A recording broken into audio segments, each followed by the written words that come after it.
Salut les filles, j'espère que vous allez bien.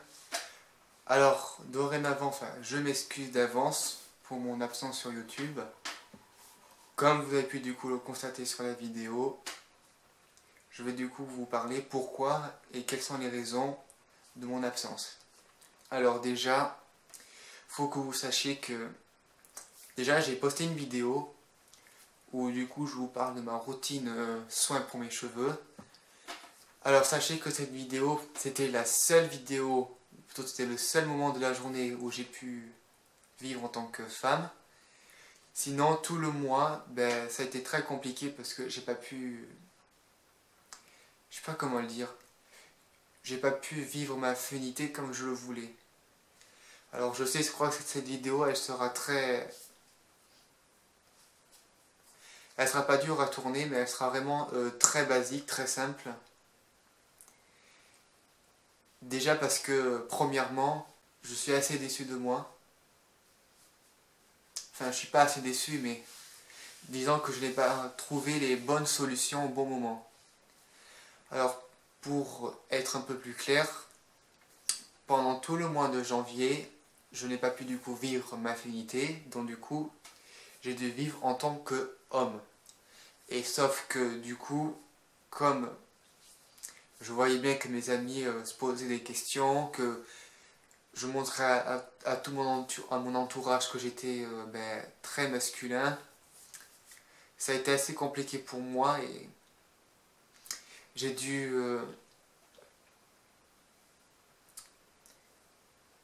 j'ai tout essayé. J'ai essayé de téléphoner du coup à une esthéticienne qui fait du coup des soins à domicile. J'ai contacté une autre esthéticienne qui n'était pas loin de mon village. Et j'ai tout essayé, je n'ai pas réussi. Donc j'étais assez en colère, j'étais très énervé contre moi-même. Parce que au début ça va, quand vous savez, quand vous avez la repousse, au début vous faites avec. Mais à un moment donné, quand vous avez beaucoup de poils et que vous commencez vraiment à ressembler à rien, c'est vraiment difficile. Et moi, ce que j'essaie juste de vous dire, c'est que même si je montre que je suis bien, que je suis pas en colère, que je suis pas envahi par mes émotions, faut quand même que vous sachiez que derrière cette caméra, j'ai quand même une vie. Et c'est quand même assez compliqué pour moi, voilà. Alors certes, je suis une personne transgenre, mais je me pose beaucoup de questions. Je me demande quand est-ce que du coup je vais pouvoir commencer mon traitement hormonal. Quand est-ce que je vais pouvoir du coup vivre en tant que femme de manière définitive. Parce que oui, il faut quand même que vous sachiez que moi, je vais au moins 2 fois par mois. Oui, 2 fois par mois, donc du coup c'est tous les 15 jours chez l'esthéticienne pour m'enlever les poils du visage. Pour que de une, je me sente plus féminine. De deux, que je puisse sortir en tant que femme. Et de trois, de plus pouvoir vivre dans ce côté masculin, dans ce corps masculin. Voilà. Et je peux vous dire, moi c'est mon ressenti, mais maintenant, ce mois-ci, quand j'ai fait des sorties ou bien quand je sortais, je me sentais mal à l'aise. Je me sentais pas dans mon corps, je me sentais pas bien. J'avais besoin de me féminiser. Et le fait juste, bon, je me suis quand même occupé, puis je suis pas seul, j'ai quand même mes amis, mais le fait juste que j'y vais en tant qu'homme, je suis triste. Je suis triste, je suis pas bien. En même temps, c'est un sentiment qui est très profond. Voilà, aujourd'hui, j'ai la chance de pouvoir du coup être femme, parce que du coup, mon esthéticienne, elle a repris. Et donc,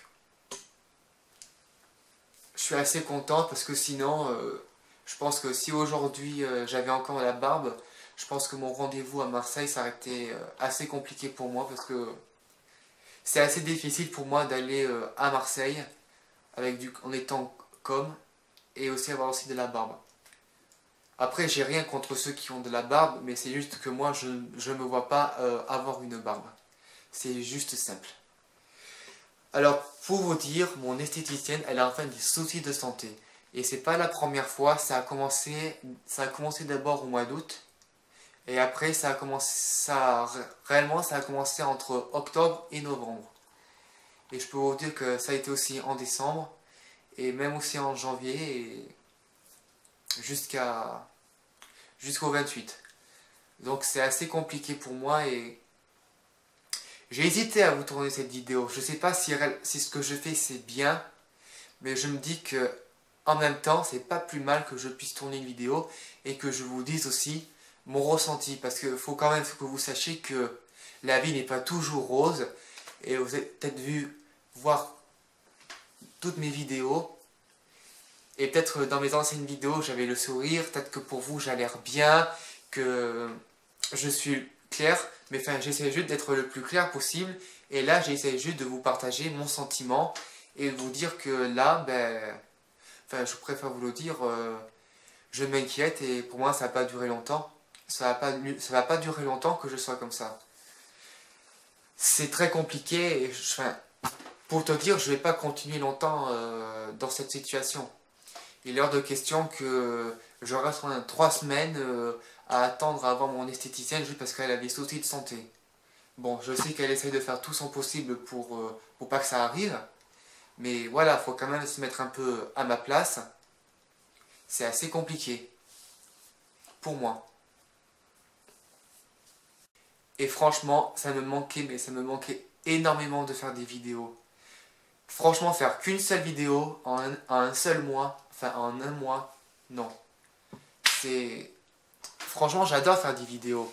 J'ai certaines idées, bon, je les note pas, mais j'ai plein d'idées dans ma tête, j'ai envie de vous parler d'autres choses. J'ai envie de continuer de parler de mon parcours transgenre. Mais vous voyez, c'est assez compliqué. Alors du coup, ce que j'ai fait, parce que je pense que pour celles et ceux qui sont aussi dans la même situation que moi et qui va mal, moi ce que j'ai fait, c'est que j'ai contacté du coup Marseille, donc mon hôpital, et j'ai demandé conseil.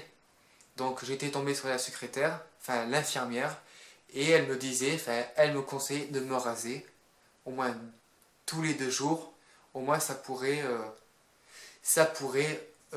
faire en sorte que je sois moins mal et que du coup que je me sente mieux. Alors certes, du coup, je l'ai fait 2 fois.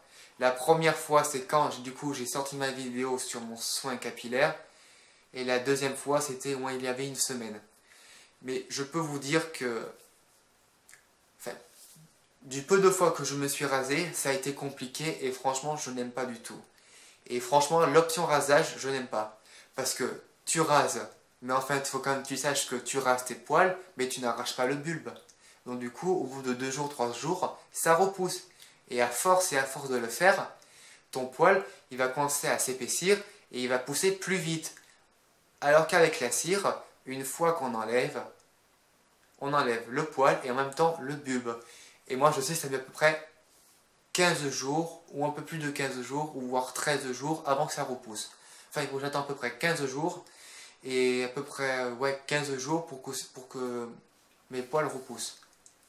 Enfin, peut-être pas 15 jours, mais peut-être 6 jours à peu près. Oui, 6 jours, enfin, non pas 6 jours. Entre 10 jours et 15 jours, voilà. Comme ça, au moins, je me mélangerai pas les pinceaux. Je peux vous dire vraiment que le combat contre la pilosité, c'est vraiment pas facile. D'ailleurs, je crois pas que j'ai fait une vidéo sur ce sujet-là, mais il faudrait quand même que j'en fasse une. Parce que moi, j'utilise quand même certains produits pour m'épiler. Alors, je fais pas moi réellement à la cire. Il faudrait peut-être que je songe peut-être un jour à le faire, même si je n'ai pas spécialement envie de le faire. Pour une simple et bonne raison, parce que j'ai trop peur de souffrir. Parce que je ne me sens pas prête mentalement de prendre une bande de cire, de mettre ça sur les aisselles et puis de tirer un seul coup. Je pourrais, mais je me sens pas... Enfin, moi, le faire seul, je n'y arriverai pas. Puis je me dis que l'esthéticienne, elle est professionnelle, elle sait comment arracher le poil, parce qu'il y a un sens pour arracher le poil. Et moi, personnellement, je préfère continuer à faire mes soins à l'esthéticienne. Bon, après, c'est vrai que si elles sont malades et que je me plains, vous allez me dire, écoute, c'est ta faute, c'est toi qui as voulu faire comme ça, donc tu assumes jusqu'au bout. Oui, je sais, j'assume jusqu'au bout. De toute façon, je me plains pas. C'est vrai quoi, je me plains pas. Au travail, ben, tout le monde sait que je vis ma féminité. Au foyer, et là où je vis, ben, tout le monde sait que je suis une fille. Enfin, que je me sens femme et que je me féminise. Et j'ai vraiment aucune honte. Moi, la seule chose que j'ai maintenant, tout ce que je veux, c'est que j'ai hâte de prendre mon traitement hormonal et j'en ai réellement juste marre, mais j'en ai réellement marre d'attendre. Voilà, j'en ai juste marre d'attendre, j'en peux plus. Franchement, là, j'en peux plus, c'est très compliqué. Et du coup, aussi, la deuxième raison, parce que je n'ai pas appelé que aussi Enfin, j'ai pas appelé que Marseille que pour un problème d'esthéticienne et du coup de pilosité. Le problème, c'est que depuis la semaine dernière, j'ai eu des fortes envies, enfin, j'ai eu des idées noires, mais alors vraiment très noires, et franchement, j'en ai très honte. Enfin, oui, j'en ai honte, honte ou bien j'en ai peur. J'avais des envies suicidaires. Bon, je sais, c'est vraiment. C'est pas le moment de penser à ça, mais vous savez, on peut pas contrôler ce genre de sentiment. C'est comme si vous avez une personne, ah tiens, cette fille, celle-là, elle m'aime pas, et moi je ne l'aime pas. Enfin, comment vous dire? Enfin, comment te dire? Genre, ah tiens, cette fille-là, je ne l'aime pas, parce qu'elle me regarde de travers. Ah tiens, ce mec, il m'insupporte, parce qu'il respecte pas ma religion. Voilà. Enfin, le problème, c'est qu'on a tous des émotions, et il y a des moments où, voilà, on a du coup, on est joyeux, il y a des moments où on a des hauts et des bas. Ça, on peut du coup rien y faire. Moi, je peux juste vous dire que là, j'avais le moral à zéro et j'avais des envies suicidaires. Donc, franchement, là, je me suis. Enfin, ça m'est arrivé au moment du coup où j'étais au boulot. Donc là, je me suis dit, bon, tu vas te reprendre, tu vas en parler, tu vas te confier, tu vas en parler aux éduques, tu vas en parler aux personnes en qui je suis du coup entouré. Donc je vais en parler, j'ai décidé d'en parler aux personnes les plus compétentes qui peuvent du coup m'écouter. Donc j'en ai parlé à ma psychologue, à mes éducateurs. Et du coup après ça allait mieux et après le lendemain, ben, ça a encore recommencé. Donc du coup j'ai pris mon téléphone, j'ai téléphoné à Marseille et du coup c'est là que j'ai commencé un petit peu à parler. Par contre, j'ai pas vraiment eu le courage de leur dire que j'avais des envies suicidaires parce que j'avais juste peur. Et maintenant, ma seule crainte, c'est que j'ai peur que ça revienne. Alors, je sais pas comment faire. Est-ce qu'il faut que je continue d'en parler? Est-ce qu'il faut que je continue à me confier? Pour moi, je pense que c'est la seule solution. Je vois pas d'autre hypothèse. Voilà. C'est la seule chose que je peux faire pour le moment et je peux prendre que mon courage à deux mains. Cette vidéo est du coup terminée, j'espère qu'elle t'aura plu. Bon alors excuse-moi du coup pour le contexte de la vidéo. Je sais c'est peut-être un petit peu bizarre ce que j'ai dit, mais voilà, c'est... J'espère que je t'aurai pas trop pourri le moral avec mes idées noires. Bon ben sur ce du coup, je vous laisse et je vous dis du coup bye bye pour de prochaines vidéos. Parce que ne vous inquiétez pas, les vidéos, ça va revenir.